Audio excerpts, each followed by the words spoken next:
పశ్చిమ గోదావరి జిల్లా పాలకొల్లులో టీడీపీలో చేరారు పలువురు వైసీపీ సర్పంచ్లు నాయకులు. రాష్ట్ర జలవనరుల శాఖ మంత్రి నిమ్మల రామానాయుడు సమక్షంలో వైసీపీకి రాజీనామా చేసి టీడీపీ తీర్థం పుచ్చుకున్నారు. ఈ సందర్భంగా మంత్రి మాట్లాడుతూ గత ప్రభుత్వంలో పంచాయతీలను నిర్వీర్యం చేసి సర్పంచ్లను భిక్షాటన చేసుకునేలా చేశారని ఆరోపించారు. నేటి కూటమి ప్రభుత్వం పంచాయతీల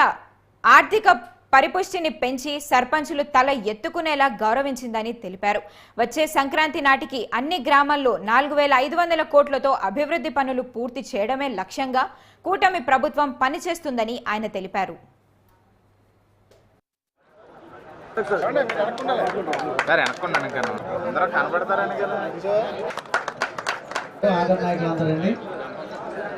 ఆగండి ఒకసారి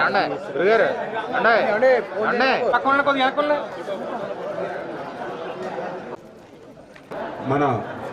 పాలకొల్లు మండలం కొత్తపేట, ఆగర్రు, వెలివెల, గోరింతాడ, వాలమర్రు, శివదేవన్ చిక్కాల, చందపర్రు గ్రామాలకు సంబంధించినటువంటి సర్పంచులు ఈరోజు తెలుగుదేశం పార్టీలో చేరేటటువంటి సందర్భంగా వారందరికీ కూడా ముందుగా హృదయపూర్వకమైనటువంటి అభినందనలు తెలియజేసుకుంటూ ఉన్నాం. ఈరోజు తెలుగుదేశం పార్టీ,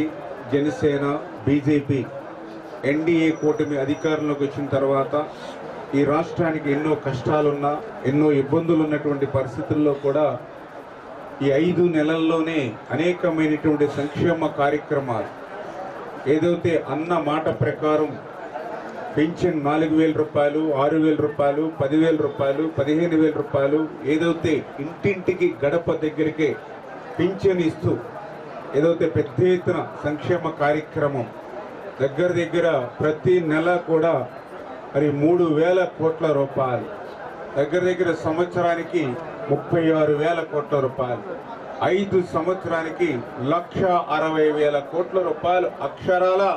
ఏదైతే పెన్షన్ నిమిత్తం వృద్ధులకి, వితంతులకి, దివ్యాంగులకి ఈ ప్రభుత్వం ఇంటి దగ్గర ఏదైతే అందిస్తూ ఉందో, అదేవిధంగా ఏదైతే పేదల కడుపు నింపాలి అనేటువంటి ఆలోచనతోటి గత ప్రభుత్వం అన్నా క్యాంటీన్లు రద్దు చేస్తే మళ్ళీ 200 అన్నా క్యాంటీన్ని ఇవాళ ఆంధ్రప్రదేశ్ రాష్ట్ర వ్యాప్తంగా ఏదైతే మళ్ళీ ప్రారంభించి పేదవాడి కడుపు నింపేటువంటి కార్యక్రమం ఏదైతే ఈ ప్రభుత్వం తీసుకుందో